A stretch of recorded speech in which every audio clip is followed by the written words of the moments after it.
agenda here. We're going to just set the scene quickly, kind of why is this piece of work important?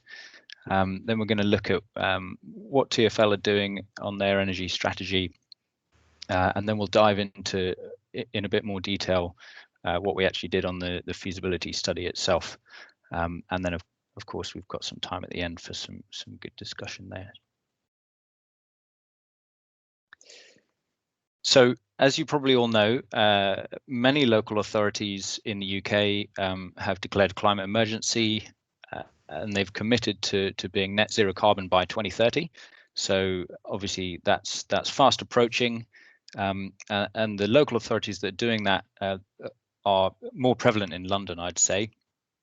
The UK government, of course, has signed the Paris Climate Agreement that says we'll try and limit global temperature increases to well below 2 degrees Celsius. So heating accounts for around 30% of the UK's CO2 emissions.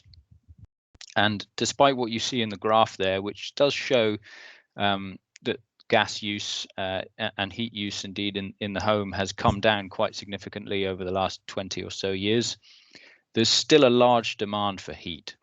So there's around 480 to 540 terawatt hours of heat demand in the UK, depends which estimate you look at. And 73% of this is met by gas at the moment. So obviously, gas being fossil fuel, we've got a lot of work to do there to transition away from that. Currently, about 2% of heating is met by district heating.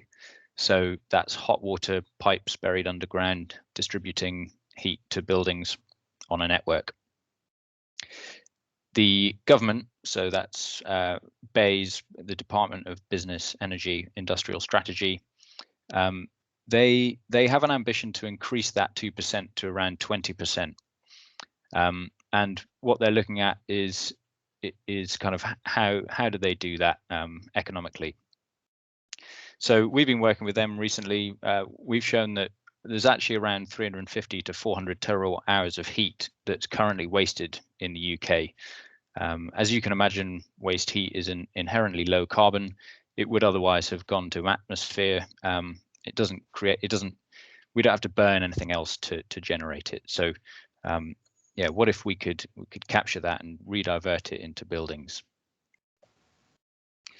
So some of the sources of waste heat that are around include things like electricity substations, thermal power stations, energy from waste facilities, wastewater treatment works, data centers, things like that.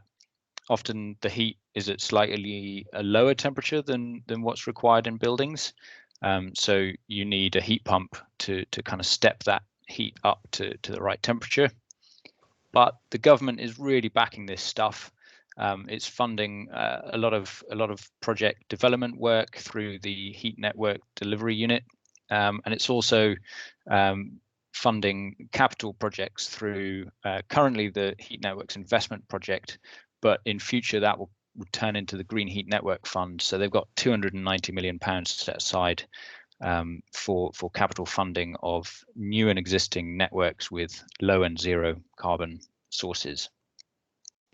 They're also looking at designating areas of the country where as heat network zones, where essentially they would mandate connection to networks in that particular area. And so they're looking at what areas that might be relevant to. Depends on many things like the sort of density of heat demand and whether there's sources of heat in the area.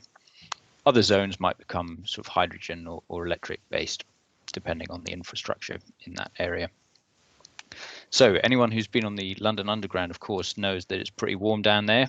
And so you can imagine what if we captured that waste heat and used it and diverted it into buildings in London. So I'm going to pass over to Laura now, who's going to take you through what TfL have been doing in energy.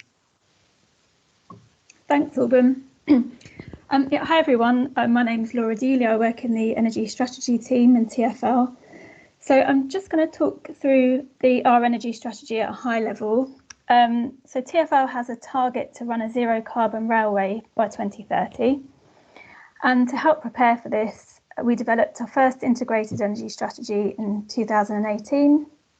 and it's based around 4 key work streams, which you can see there on the slide. So just at a high level, the first one is energy efficiency. So this is around making efficiencies within our traction and non-traction energy. So traction is the energy we use to move our trains around, and non-traction is the energy used in our buildings, such as lighting and heating. Then we've got the procurement work stream. So there's 2 key pieces of work we're looking at. There's firstly the solar private wire. This is where renewable energy is directly connected to the LU network, and we are actively pursuing this at the moment. And then the second is renewable power purchase agreements through the grid. So TfL is the biggest consumer of electricity in London. We use around 1.6 terawatt hours of electricity each year, and this is the equivalent to around 400,000 homes, so it's massive. We have a strategy in place to procure 100% renewable energy by 2030, and these power purchase agreements will help us on the road to that, and we start the procurement for that this summer. Then on to the third, which is generation. So the first one under there is solar PV. This relates to solar installations on TfL assets. And then secondly, waste heat. So we're talking about that today. And finally, road transport electrification. So this covers our buses, our fleet vehicles and other electric vehicle infrastructure. So just to note that reusing waste heat from the underground is a key part of the strategy, although it does not contribute to the zero carbon railway target. It does contribute to a carbon neutral London 2030, and TfL are very keen to be a part of this.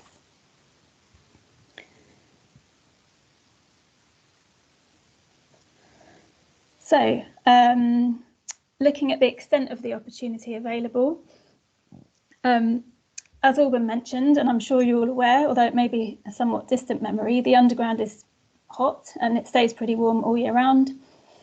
You can see here all the different factors that contribute to the heat under there, but where does the heat go? Most of it is absorbed into the tunnel walls, around 79%. 11% just remains underground, and 10% is removed by ventilation, and it goes straight into the atmosphere.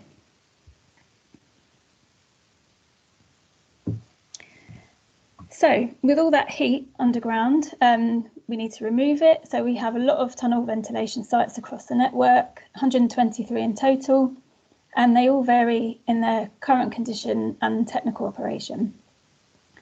Their sole purpose is to extract hot air or supply cooler air to or from the running tunnels and the platforms. The fan systems themselves can either be located within stations or in between stations, and if they are located in between stations, they are designated mid-tunnel ventilation shafts.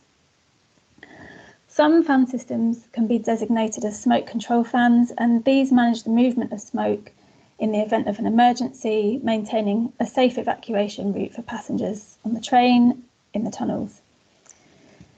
So looking at this study that we carried out, of the 123 ventilation sites, 55 are included within the scope that we're talking about today, and they were assessed based on their waste heat potential.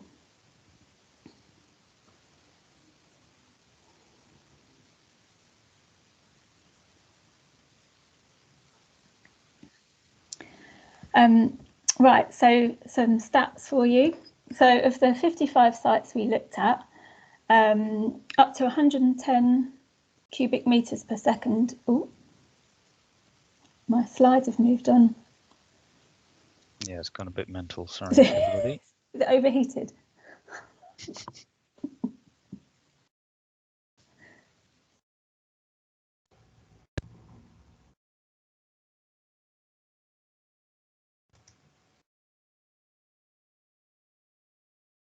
Can you tell me which slides you want to be on? 11, please. Oh, sorry, 11 without your slides. This one, 15. Thank you. Yeah, so of the 55 sites, these are the stats that really show the scale of the opportunity.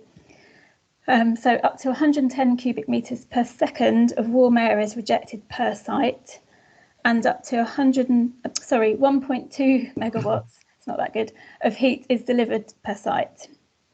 Around 200 gigawatt hours of heat is available, and this is at about 20 to 30 degrees C. However, when you use a heat pump to step up the temperature to 80 degrees C, this equates to around 280 gigawatt hours of heat per annum. And the average coefficient of performance is approximately 3.7 across all sites. And Alban will touch on coefficient of performance a bit later on in the slides. Just to note as well, the picture, the image on the right-hand side is of Bunhill. So we're not talking about new technology here. There's already a scheme in Islington that launched in 2020, and it uses waste heat from the Northern Line to provide low carbon heating to homes, offices and a leisure centre. Thank you. So recognising that there's a huge potential here, TfL and ARUP began working together in March 2019 to assess the feasibility of utilising waste heat from our vent shafts, which, as we know, extract air from an underground deep tube network straight into the atmosphere. The waste heat can be used in conjunction with heat pumps and then to provide a low carbon heat source of heat to buildings. We undertook an analysis of 55 sites. This was done as follows. So we started with 55. This was phase 1, and we looked at space, access, whether there was a heat receptor nearby, and pipe network route. We then whittled down the 55 to 20, and during phase 2, we looked at site surveys, technical and economic modelling, and engagement with potential heat receptors. And then for phase 3, we did a much more detailed study for the top 6 vent shaft sites, and that included a technical, operational, economic, construction and delivery appraisal. And again, Alban will talk about this a bit later in a bit more detail.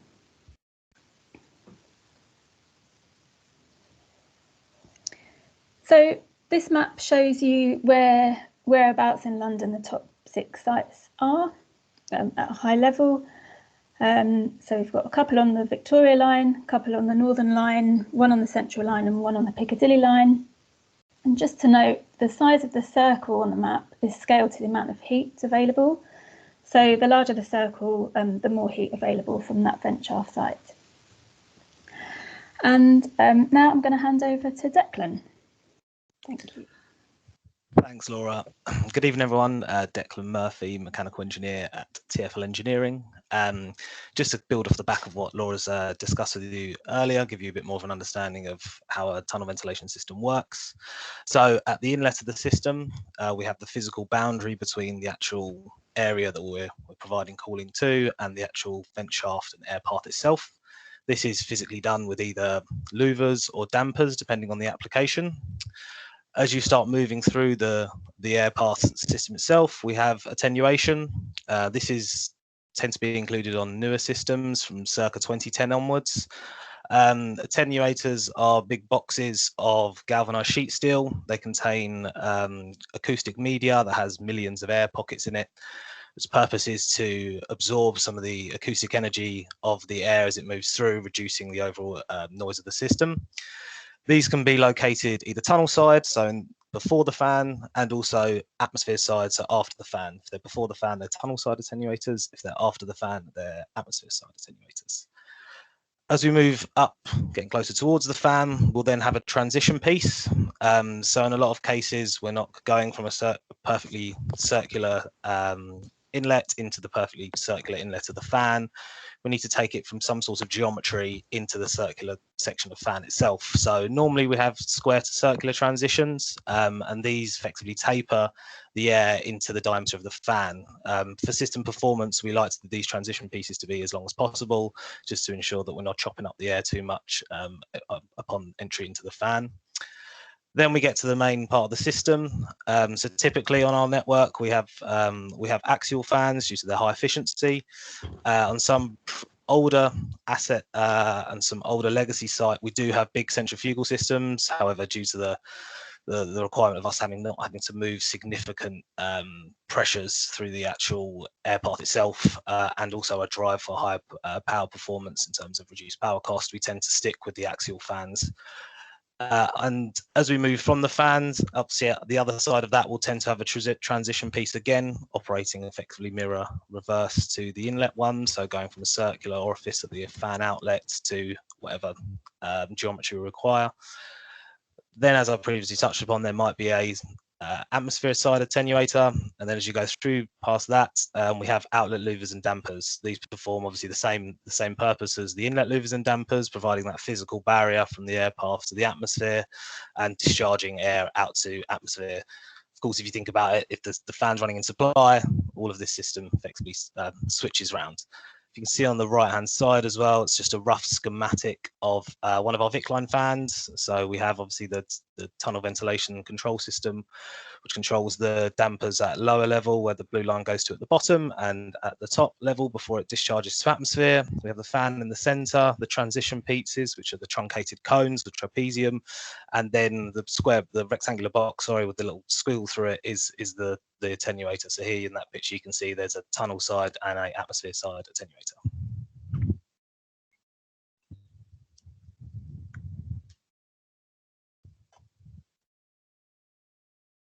Just waiting for the slides to move on.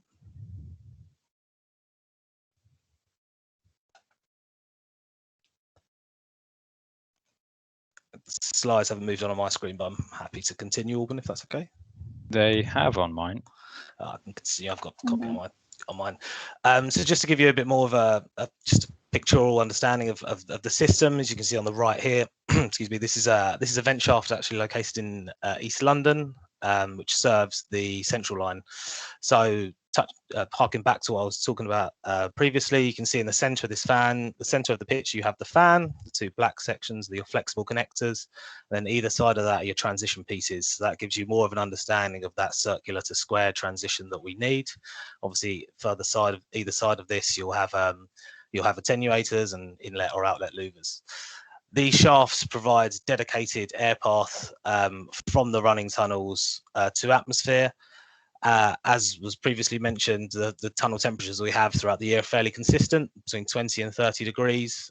So beneficial, and kind of when we're looking at air source heat pumps and their operational temperature range is far more consistent and far more high level in terms of that seasonality and that temperature range. These fans themselves have to deal with quite significant piston pressures. So as you can imagine, you have a fan moving through a tunnel. That fan is moving a volume of air as it moves through the tunnel. That air can then go up through the shaft, which can increase the pressure through the fan. And then similarly, as the train pushes past the vent shaft, it then draws air back through it, which can pull more air down the shaft. So these can significantly implicate the fan in terms of where it's operating on its fan curve, and that's something that has to be accounted for within fan sizing to make sure that the fans don't stall. To give you an indication of kind of how big the pressure pulses are, the Northern Line extension specification for some of their new fan sites, the pressure pulses range up to 750 pascals. So we can have quite a significant deviation from the fan duty point on the fan curve. And as I've previously touched upon, since 2010, since the Cooling the Tube project and the Victoria Line upgrade program, which saw a number of fans along the network being upgraded, a lot of these systems now have added attenuation. This ensures that we're meeting our requirements within our own LU Cat 1 standards in terms of noise performance, be it at platform level or be it at noise sensitive receptors. But also we have to agree with the local authority what the noise performance needs to be at certain noise receptors. So that's local businesses in close proximity to the shaft or local residence houses in close proximity to the shaft. So we have to know what noise we should be hitting at those targets and size the attenuators and the fans accordingly.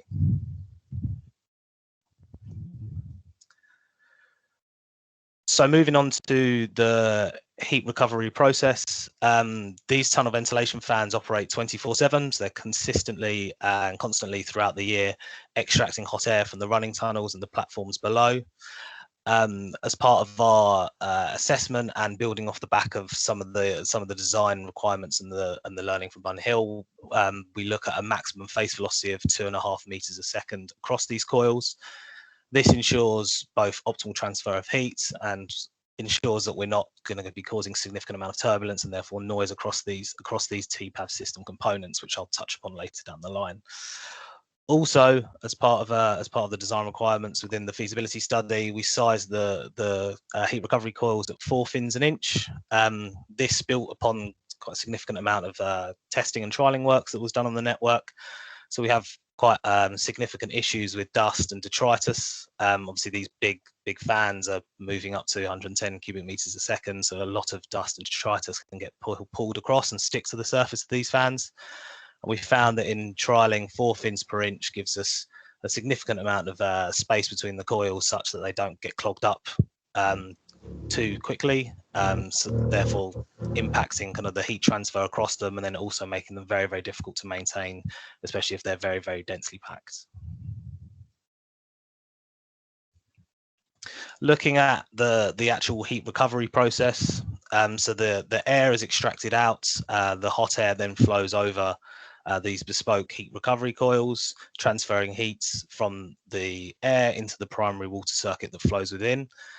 The warmer water then in the primary water circuit is then pumped to the energy centre via buried plastic pipework, the routes of which Alban will discuss with you later. And then that water in that primary water network then gives up its heat to a refrigerant in the heat pump. The heat pump is located within the energy centre, and that raises the temperature even further. That secondary network of water is then distributed to homes to use for whatever purposes they require. So just building upon some of the real TfL operational and technical constraints that we had as part of the waste heat feasibility study. So as I previously mentioned, the fans must remain operational for 24/7. That's part of our requirements, part of our thermal requirements, and part of our Cat 1 standards. In order to do this, we implemented a bypass damper arrangement. So this was something that Bunhill have implemented and was something that we built upon and included within this feasibility study. Effectively, you could have the fan running 24/7 and either pass air over the heat recovery coils or pass air out to atmosphere. This safeguards us as an operator from any downtime of the system due to implications with the waste heat system or due to coil maintenance activities, such that we can divert air away from the coils and have the fan running 24/7. This would therefore mean that the damper panels would have to be retrofitted, which has its own significant challenges within itself. And then on top of that, you have the connection of the new damper panels, the ancillaries to that, into the existing control system. So that'll be something that would have to be factored into the design, such that you wouldn't have a remote damper panel potentially operating dampers that could be used at the incorrect time when you have people behind these dampers cleaning the coils. On top of that, we've built into the requirements moving the project forward that there'd have to be sufficient safe systems of work and method statements in place agreed by both the coil maintainer, so whomever is accessing sites to do the works, and also TfL asset operations and our tunnel ventilation maintainer. So this further safeguards us from any indirect usage of the actual control panel itself, from air being blown over operatives working at a high level when they're conducting their coil maintenance, but also considering accesses via the TfL infrastructure and also the actual panel itself and the dampers themselves are integrated into our own control panel. It means there's added levels of assurance there because we'd make sure that we have competent maintainers on site who can use the system, who can operate the control panel, and make sure that everyone on site knows of the PPM activities that are currently being undertaken.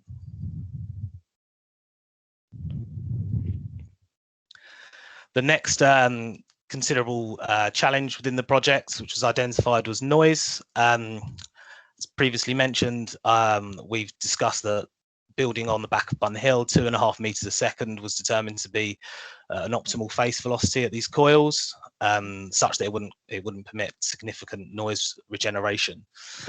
We've also built into the requirements that any real life noise data from Bunhill would feed directly into the next concept stage of design. So this would allow for a further understanding of excuse me, the coils, how air flows over the coils, and the actual noise that we'd expect these coils to produce within the actual system itself. This would also be paired with a more detailed noise assessment at a later stage in the project lifecycle. These can be significant risks to us. Noise is very difficult to deal with if we have systems that, as I've previously touched upon, we have attenuators that are getting clogged up with significant amount of dust. Those air pockets I mentioned before can get filled up with detritus, which negatively impacts attenuator performance, which increases the noise at local noise sensitive receptors. That can then get raised as noise concerns by local neighbours, who then speak to the local authority, who come to us, and then we have to investigate. So noise is a significant concern within the tunnel ventilation world within TfL, because we can actually impact the operation of the fan, looking at different operating modes because of those noise. So that was a significant risk within this project. Moving on to the access and the actual coil arrangements and spatial arrangements themselves. We have 123 vent shafts on the network. That's excluding the new NLE fans that are currently being commissioned. That's excluding the Crossrail fans that are currently being handed over within RFL. So we've got a significant portfolio of fans, and they're all over London. They're tucked in behind rows of shops in central London. They're in lovely big head houses in the periphery of London. So the actual space and the actual coil arrangement, the space arrangements are challenged in terms of how we can fit these coils within the air path, especially if we're having this kind of bypass dampers arrangement. On top of that, you have to ensure that from a human factors perspective, from an access and a maintenance perspective, there's sufficient amount of space around these coils for cleaning activities, for erection of scaffolding. So that all has to be accounted for in terms of retrofitting these systems into our legacy infrastructure. As you can see on the right hand side of this picture, that's just an example of a ventilation shaft in the City of London, with access to it actually through corporate office buildings. So it kind of gives you an idea of how spatially constrained some of these structures are and the challenges we had with trying to retrofit these waste heat recovery coils within them. Following on from that, and building upon what I've just previously mentioned, 123 fans means that we have 123 fans of wide variety of condition, a wide variety of criticality.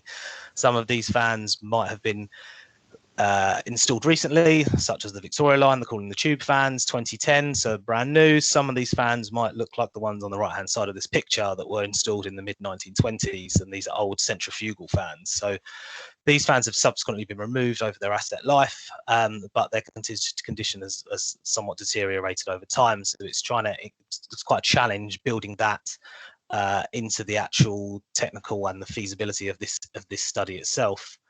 On top of that, there's the actual lack of available data for these fan systems. So newer fans, it's lovely. We have factory assurance testing documentation, we have commissioning information, we have fan curve data.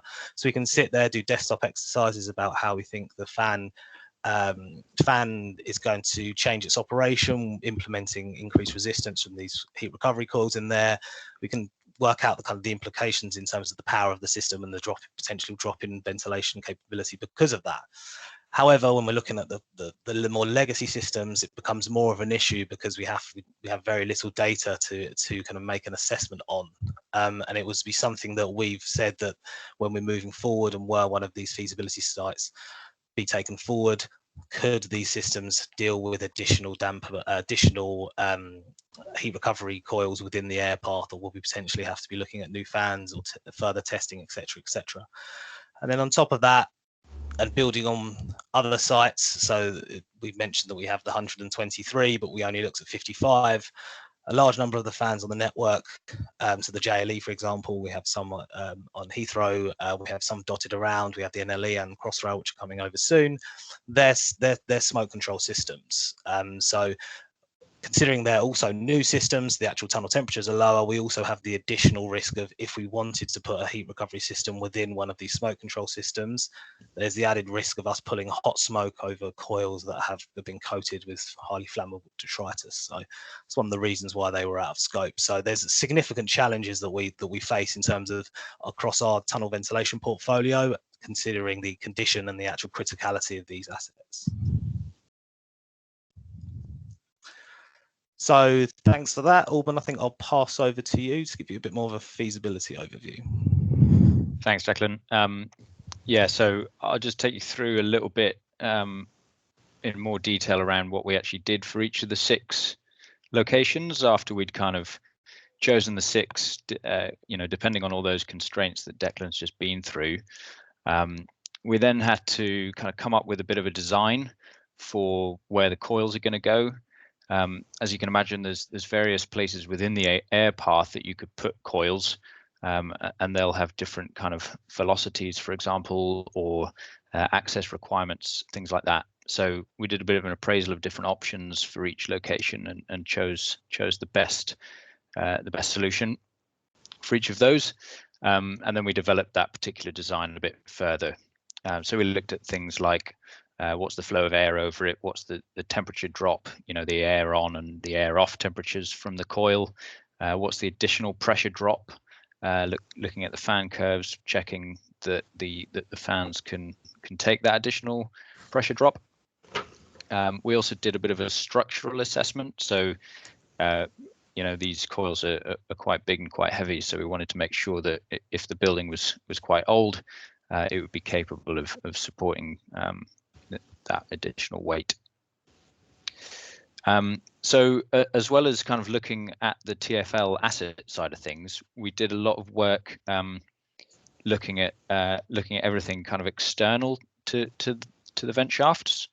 So that's the pipework route between the vent shaft and the heat receptor. So by this stage, we'd identified the sort of target heat receptors, and we were in engagement with them. We did site surveys of energy centers and things like that. We also did some pipe route assessments to make sure that we were capturing all the risks for the pipework between the vent shaft and the energy center. We did things like size the pipes, look at the insulation requirements, size the pumps and things like that. We also went to the energy centers and we checked that there might be space for heat pumps. We sized the heat pumps in terms of their outputs. We checked that the heat pumps were going to be capable of delivering the temperatures that they were required to do so. And finally, we looked at what the kind of electrical connection capacity requirements are going to be for each site. So as you can imagine, if you're replacing a gas boiler with a heat pump, you're putting an additional requirement for a new electrical connection into that location. And that can be very expensive sometimes. So for most sites, we found that the requirement for the connection was around £100,000 to £200,000, which is sort of as you would expect. But there was one location where the costs were quite a lot higher at around £750,000. So we engaged with UKPN to get quotes for those connections for each site. So that was the technical appraisal. We then did an operational appraisal. So we looked at kind of how systems would operate over 40 years. First of all, that involved understanding what the coefficient of performance of the heat pump would be. So that's how much heat you get out for every unit of electricity you put in. That's very much based on the temperatures that the heat pump is operating between. So we used a Carnot approximation to generate site-specific COP curves. And that enabled us to look at how much energy could actually be delivered from the heat pump. So you can see this graph here on the right is what's called a load duration curve. So the red line is the heat demand. As you can see, for 8,760 hours in the year, there is some demand for heat, albeit small. There's only a few hours in the year where the demand for heat is very high. So heat pumps are generally sized to be a base load technology. So you can see in this particular example, the heat pump is sized at around 1.5 megawatts, whereas the peak demand on that network was somewhere around 9 megawatts. So it means you can put a smaller heat pump in there, but still supply a very large share of the energy delivered, because of course the energy is the area under that graph. So yeah, the green area there is what the heat pump delivers at that particular site, and the yellow area is what the gas boilers or other alternative heat generation technology is. So we also looked then at sort of what the costs of the different fuels would be, and the electricity costs. We looked at carbon emissions calculations based on future grid emissions factors as published by the government. And then we looked at some of the other considerations that Declan's talked about around noise, maintenance. Refrigerant considerations are a big one here. Different temperature requirements mean that you might need to use, for example, ammonia or hydrocarbon refrigerants, but they have various considerations around toxicity, for example, or flammability, which are important to consider as well. So we looked at all of that, as well as looking at asbestos and drainage requirements for each of the sites as well. So all of that fed into an economic appraisal. So it's a techno-economic model, which has capital cost estimates. So the design was fairly high level at this stage. It was about rebirth stage 2, and that meant we could estimate cost at around 50% accuracy. We included things like preliminary costs, legal fees, professional fees, and that kind of thing as well. And then we also accounted for, of course, the operational costs. So that's energy costs and the maintenance costs. We also looked at the replacement costs, and we used these to generate cumulative cash flow graphs, an example of which is shown there. You can see in 2042, that slight blip in the blue line is because you have to replace the heat pump after around 20 years. So we used that to calculate levelized cost of heat calculations for the system, and we compared those with what the heat receptors were paying currently for heat, and that helped us understand what the revenues might be. And we also looked at whether there might be any savings to the carbon offset payment. So that's applicable if it's a new development. I'd be happy to answer more questions on that later, but I won't go into too much detail about that now. So the outputs of the economic appraisal were some internal rate of return and net present value outputs calculations, cost to benefit ratio, and then we looked at some sensitivities. So what happens if you change the cost of energy? What happens if you increase the revenues from heat, for example, or the amount of heat that the heat pump is able to deliver? So finally, we then looked at a construction appraisal. So we looked at what the sort of planning and consents considerations might be for each of the sites. Are structures going to be sort of installed which are perhaps higher than they are already?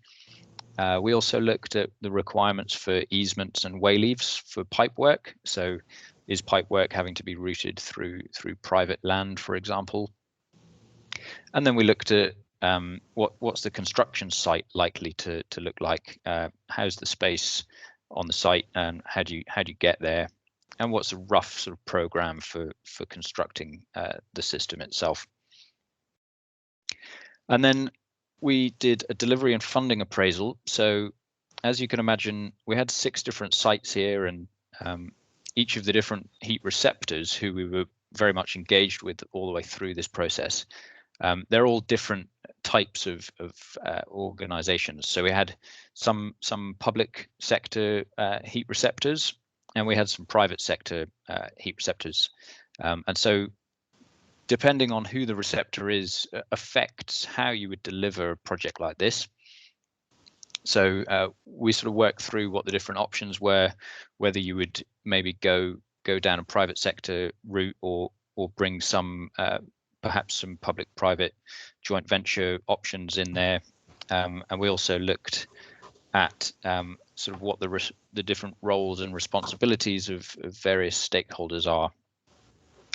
And then we looked at ownership, so who owns the different parts of the system and who maintains the different parts of the system, and where are some of the boundaries within the TfL assets between ownership and maintenance.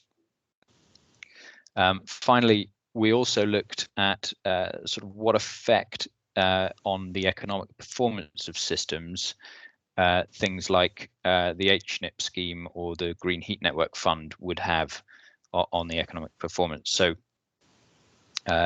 Heat Network Investment Programme I think I mentioned it earlier, it's £320 million that the government has set aside for capital grant funding to kind of improve performance of systems like this and try and create a sort of self-sustaining district heating market in the UK. The Green Heat Network Fund is sort of a follow-on from that scheme, and it's designed to sort of help new and existing heat networks be developed where, in particular, where the heat source is low or zero carbon. So, of course, if you're able to get some gap funding, you're able to improve the performance of the system economically. So obviously we looked at sort of what are the key risks and conclusions, and looked at a range of next steps for some of these sites, which I think Laura is now going to take you through. Thanks, Alban. So following the conclusion of the sort of technical feasibility study, last summer we devised a market sounding questionnaire, and we went out to market to get some feedback on the work we'd carried out and our approach. We had a really good response to the MSQ, 41 responses in total, and they were from a mix of local authorities, district heating network operators and energy supply companies. So we carried out a range of engagement with the respondents. We had one-to-one meetings, and we ran a couple of workshops, and we got some really good feedback and a lot of support, which was really good.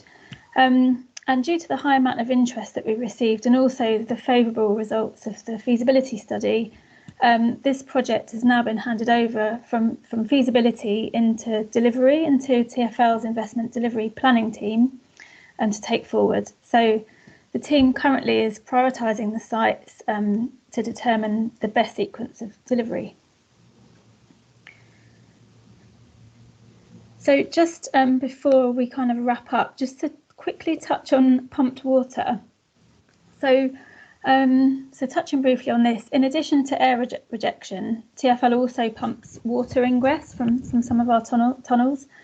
There's around 2,500 pumps across the London Underground network, and water is mainly pumped in response to stormwater collecting in tunnels. However, in some cases, tunnels sit below the water table, and so this pumping is a constant flow, and in other words, a constant source of heat.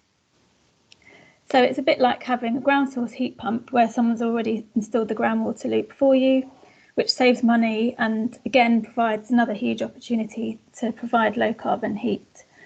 So we looked at 3 pumped water sites in detail, and the scope similar to the waste heat vent shafts and similar to the vent shaft sites. However, as we're looking at using water instead of air, the requirements for plant space are far smaller. So we're looking at the viability of pumped water sites as another source of low carbon heat, and we've been engaging with potential heat off-takers. So thank you. Final slide. So just to wrap up, it's been a really good piece of work to be involved in. I think everyone's really enjoyed it, but it's also shown some great results. So we've engaged with over 40 stakeholder groups during the feasibility study. And kind of whittling the sites down to 6 vent shaft sites and 3 pumped water sites.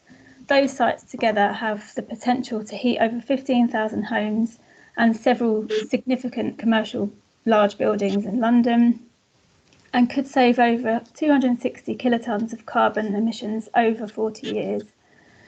And there are other opportunities at other locations across London. So we're very excited to see this be delivered. That's it for the slides. Thank you very much for listening, and I think I'm handing over to Keith for Q&A. Well, thank you very much for all 3 of you for going through that, and indeed I'm going to try and handle the Q&A. So the key point to this is, and we simplified it from the last event we did, is the electronic hand. So in the middle of your Teams window, towards the bottom, you should see a grey menu bar. In the middle of that, a raise hand. If you have a question, press that button, and we will be scanning through the lists and picking people at random. So I can see one hand has already gone up, and that's Akil Shah. So I've unfortunately, oh, there you go. You've been promoted. If you could turn on your mic and your camera as well, would be nice, and ask a question. Hi everyone, my name is Akil Shah. I'm a tunnel vent engineer for Mark McDonald. I work on Crossrail. Just questions for Declan when he was talking about the coil and why it wasn't considered on, say, the line or Crossrail. My question is, why couldn't it have been used with a bypass? So because those are smoke extract fans on the Elizabeth line, in the event of an incident where you're extracting smoke, could you not could we not have had a bypass system in place where none of that hot smoky air would actually be in contact with the cooling coil, and then obviously once the incident is over and no more smoke is being extracted, you could revert back. So yeah, that's my question. Why wasn't that considered? Thanks, Akil. Good question. So I think it's not saying it hasn't been considered. It was out of the scope of this actual study. I think each one of those projects has its own risk. I think considering Crossrail, the actual sizes of the actual of the fans there, to kind of reduce it down to the 2.5 meters a second, we're going to require quite significant cross-sectional areas of coils and quite significant areas of plant rooms to retrofit to permit this bypass. Also, on top of that, it kind of begs back to those are newer systems, so the actual temperatures that we're getting through those systems are nowhere near what we're getting on the deep tube, which obviously drives far better performance in terms of heat recovery rates. So that's not saying that they weren't looked at as part well, they weren't looked at as part of this study, but that's not completely discrediting them from future feasibility studies. It's just currently the deep tube systems are just far better in terms of the actual heat that's within the network. I would just say though that due to the heat sink effect, the Northern Line extension, the Crossrail, they will eventually, get to the same level of temperature as those underground lines at some point in the future.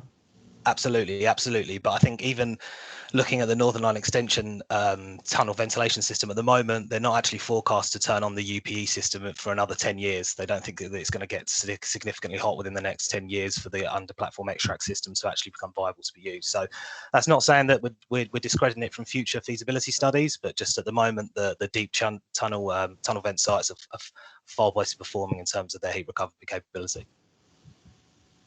Great, thanks for answering my question. Okay. Oh, here we go. Some questions coming in now. Let me just look down the list. I think it sorts them onto the top. So Graham Maidment. Oh, I'm just receiving a message from my colleague here. We've elevated Thomas Langer because he asked a question in the chat. So if you would like to unmute and pose that to the audience in general.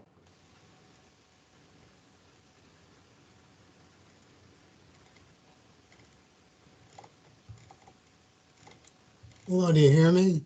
Yes.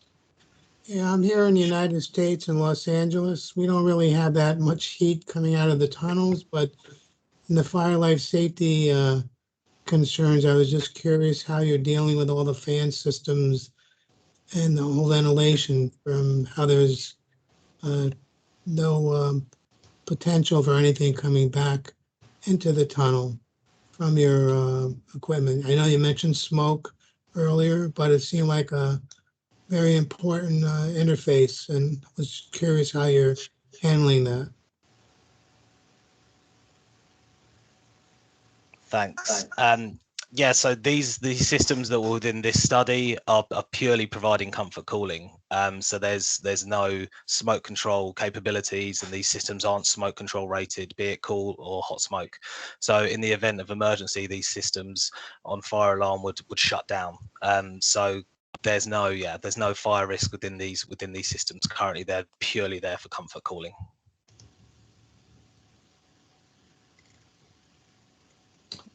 Okay, thank you. So we now move to Graham Maidment. Hi everyone, thanks very much Declan, Alban, for a really interesting presentation. So I'm interested in bivalency, so that's using heating and cooling together. And I was really intrigued by the last couple of slides where you talk about the use of seepage water.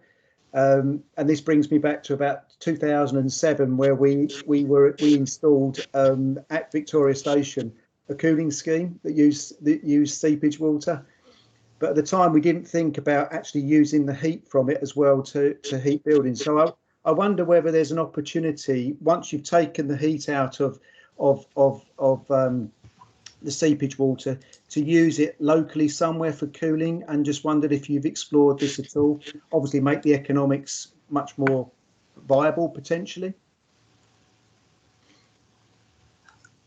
Yeah, I can take that one. Hi Graham, good to see you. Yeah, we didn't explicitly investigate that, but it's certainly something that we have been talking about throughout the study, and not just on the pump water sites, but also on the vent shaft systems as well. So kind of expecting this question to come up a little bit, but yeah, of course you could reverse the fan and operate it like an air source heat pump, and then pump that cool air into the tunnel and actually actively cool the tunnels. There are quite a lot of risks around doing that. Of course, if you've got dust that's been gathering because you've been operating the fan in extract for a while, then you flip the fan, you're going to blow all that dust back into the tunnel, and of course that's not a very nice thing to do. So you'd have to clean it quite thoroughly in order to do that. But yeah, absolutely. In terms of the pump water sites, I think, yeah, you've got cool water there, which you could certainly begin to pump around air handling units on platforms, for example, like you rightly say are at Victoria. Yeah, maybe explore other buildings locally that have got a demand for cooling as well. So you don't have to necessarily use the cooling on TfL platforms. You could use it in other buildings. Just an idea. Anyway, well done. Thanks a lot for your presentation. Really good. Thanks, Graham. Thank you. If you could drop the electronic hand. Next, we've got Giovanni Watts lined up. If you could unmute. Hi, everyone. Can you hear me? Yes. First of all, congratulations for the presentation. It was very informative and complete. My question is about the connection of the heat pumps to district heating networks. I don't know if you have considered the option of connecting into an existing heating network, or the installation of the heat pump will require the creation of a standalone heating network to provide heating to a localized area around the heat pumps. And if it's going to connect into an existing heating network, will the heat pumps heat again the return circle of the heating network when connecting in an existing one? And if you do, how do you intend to get paid for that energy that you would include into the heating network? Yeah, so maybe I'll take that one again, if that's all right with others.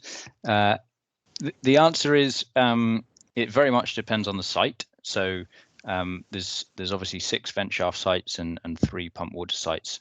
And so you've got 9 heat receptors there, and there's a real range of connection types. So some of them are new developments, which are yet to even go through planning, whilst others are kind of legacy district heating sites that might be might have gas boiler or CHP fired heat generation already there. So the type of heat pump you use obviously depends on what temperature it needs to go up to, and it's very difficult to get a heat pump to go much beyond about 80 or 85 degrees Celsius.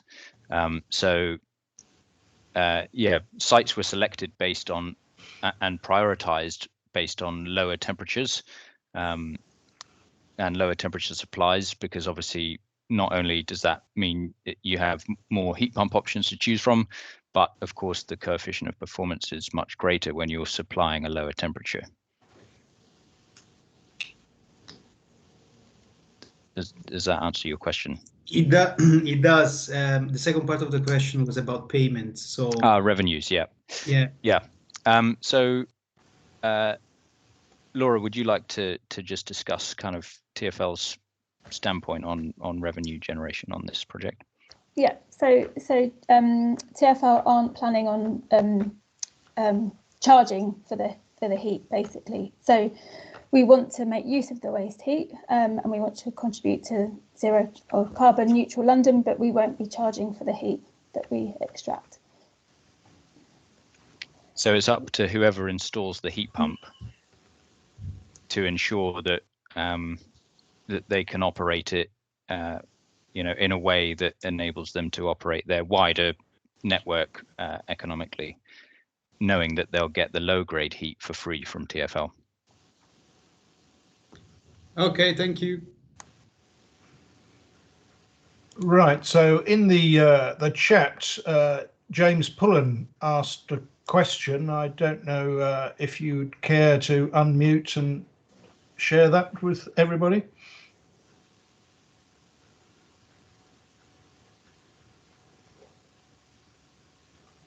That may have taken James by surprise because he hadn't had his electronic hand up. Here we go. Sorry. Yeah, James here. Can you hear me okay? Yes. Yeah. My question was about environmental permitting of heat pumps. Was that an issue for these projects, looking at different types of refrigerant? Yeah, it's a good question. You may know Bunhill has an ammonia heat pump, and so there are issues around toxicity of ammonia, and as a result, they had to install an ammonia absorption unit, which kind of encases the whole heat pump, so that in the event of a leak of ammonia, they're able to capture it. So that's one refrigerant type where you have sort of additional requirements for sort of additional plant there in order to make sure you're not kind of risking poisoning people nearby. And then the other refrigerant type is like a hydrocarbon. So the issues there are really more around flammability. And yeah, so we haven't come up against anything environmentally with the use of that.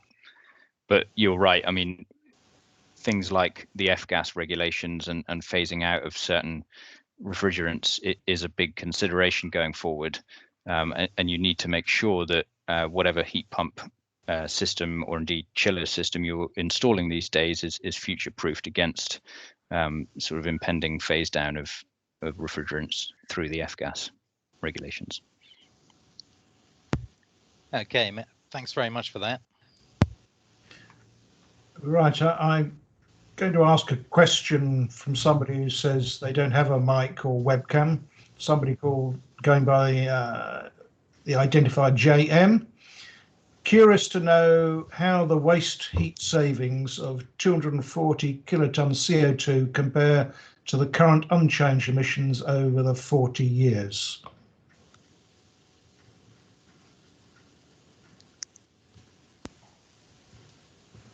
Presumably that means, yeah. Sorry. Thanks, Laura. Presumably that means as a percentage of what it would have been otherwise. I might have to get back to you on that. I'm afraid I don't know the answer off the top of my head. So sorry to not be able to answer that one right now. I'm just looking at the the chat again. There's a Robert Unsworth also asking a question. If we can find him and promote him if he's still online. Yes, he's still online. So yeah, he's now a presenter. Yeah, if you can mute his now. Hello, it's Robert from GA. Obviously, we were involved at Bunhill, but it was just interesting about the water. What temperature is the wastewater that you were speaking of earlier, as a heat source? And possibly whether it could, because the thing about the refrigeration cycle, as you probably know, and the higher temperature heat pumps, if you could use the water to subcool the refrigerant, you raise the performance of the heat pump. So if it's local to your heat pump, you could use it for that, for example. So, but it'd be interesting to know what temperature it is. I think you said a little earlier it was a little cooler. And by the way, ammonia is the right refrigerant. So, there you go. Oh, and a good presentation, by the way. Thanks. I'm the only one unmuted, so maybe I'm going to respond to that one. The temperature is, I think again, it sort of depends a little bit on the site, but it's what you would expect the groundwater temperature to be, plus a little bit more. So I think we found it to be around 16 to 18 degrees Celsius at most sites. Cool. Yeah. Okay. Cool. Thank you. But yeah, sorry, just on the subcooling refrigerant point, yeah, it's a great idea, absolutely. And yeah, I think it's not necessarily applicable to the sites we looked at because of the issue you already raised, which is the fact that the heat pump's quite remote from the pump water site. But yeah, there could be sites in future where that would be relevant. I was just saying, a lot of the heat pumps we're putting in these days are for process heating where they're using water. So we get quite, you can get 20, 30 degrees of subcooling, and especially with these higher temperatures, you can have a significant performance on the cycle. So it's free energy in effect. So thank you. Great, thanks. Would anybody else like to raise their electronic hand? While we're waiting, I suppose I had a question as to, over typical coil, what kind of temperature change is there in the air? How much are you recovering?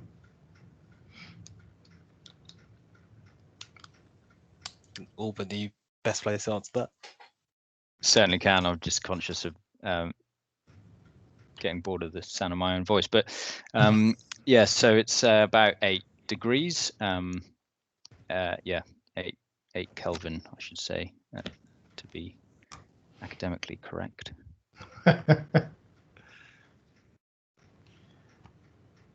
So I'm not seeing any more electronic hands. So unless there's a last minute search, I would like to thank the 3 speakers. It's been very interesting, and we're getting the hang of managing the questions, and the whole point is to get an interaction. We can see who's talking, maybe the follow-up of their questions, rather than this kind of the chair acting as a filter on all this. So I hope everybody's enjoyed it. This is just part of a series of joint ventures that the IMechE and the IMechE do, and hopefully we'll see you at the next one. One final point, Keith, for the benefit of everybody, the event has been recorded and will be uploaded in the various institutions, the relevant web pages. And the other question people may ask, this time we do have permission to share the slides, so that